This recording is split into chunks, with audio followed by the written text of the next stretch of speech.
Hello DCN Army, welcome back to a brand new video. We are tuned in to share with you the latest hot topics in the Web3 space, as we always do every single Wednesday. If you're new to the channel, please subscribe down below. It continues to motivate us to continue on keeping you updated with everything happening every single week in the crypto space.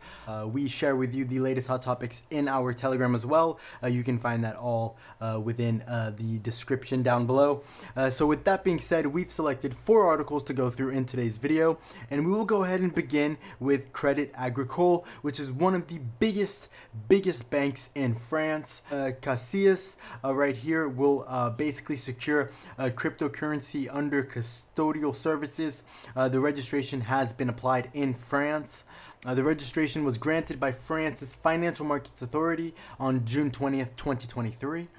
So Casillas joins other traditional firms in France as well, like Société Générale, and also big banks such as AXA Investment Managers as well, in being registered for crypto custody in France. So the European Union is preparing to introduce new crypto licensing rules called MiCA in 2024. This we have already covered in our recent videos, but it is happening very soon in European Union. There will be regulatory framework around registering and licensing crypto services. CS already has $4.6 trillion in assets under custody and $2.4 trillion under administration as of December 2021. So the company is owned 69.5% by Credit Agricole, and also 30.5% is owned by Spanish bank Banco Santander. And Binance as well. On the topic of large banks, Binance, the largest global crypto exchange, is currently facing scrutiny by France authorizations and also American authorizations for allegedly offering unapproved services before its authorization in 2022.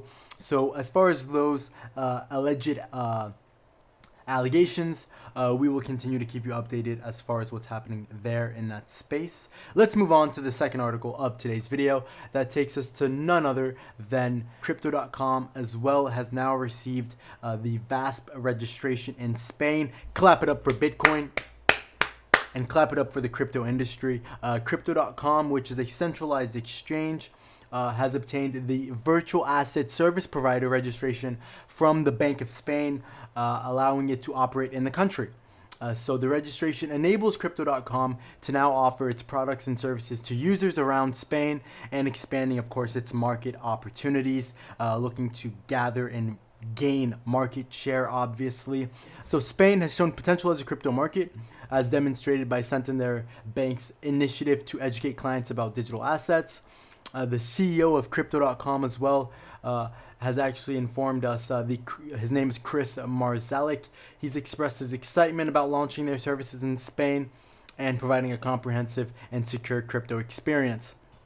Crypto.com has to undergo a rigorous evaluation process to comply with anti-money laundering and financial crime regulators, but they demonstrate strong user protection measures and are continuing to do that with a back and forth between them as a centralized exchange and regulators in the country that are looking to make sure that it's safe for retail investors and also institutional investors as well.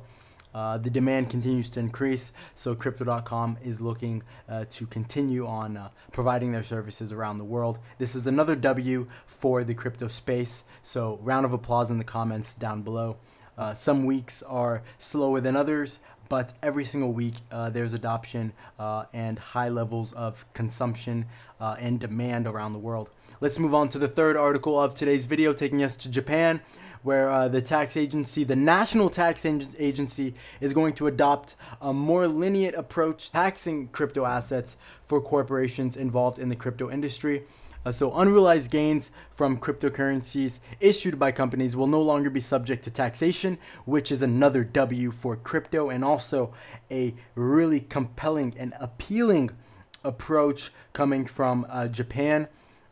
This is going to, of course, ease the burden for crypto-related businesses in Japan, allow the industry to emerge properly and, actually flourish as well, since they won't have to, basically they won't be taxed. So the favorable crypto tax laws in a country attract high growth, of course, of companies and contribution to its status as a hub for digital assets. You see other countries like the likes of Panama, like the likes of El Salvador, like the likes of Dubai, UAE, countries like India imposing tax obligations approximately 28% on virtual asset service providers is being a constraint and bottleneck for a lot of the crypto businesses in India. So there are countries around the world that are adopting more approachable and appealing taxation and regulatory rules for companies to come onto their shores and offer some level of service, which is actually quite exciting. Tax authorities, however, in the US, Europe, and Australia are implementing tracking systems to detect tax evasion related to crypto trading and investments. So, of course, that is also on the horizon as this industry continues to grow. Let's move on to the last article of today's video, taking us to none other than the group of firms that have a total of $27 trillion in assets, which are now beginning to embrace cryptocurrency more than ever before. It continues to grow. The demand continues to grow. And every single day is baby steps where you don't have to attempt on getting rich today, but instead soak up the knowledge with all of the articles in the description down below. 8 major financial institutions, including the likes of BlackRock, Fidelity, JP Morgan, Morgan Stanley, Goldman Sachs, BNY Mellon, Invesco, others like Bank of America as well, are actively involved in the digital asset space. This was not heard of 10 years ago.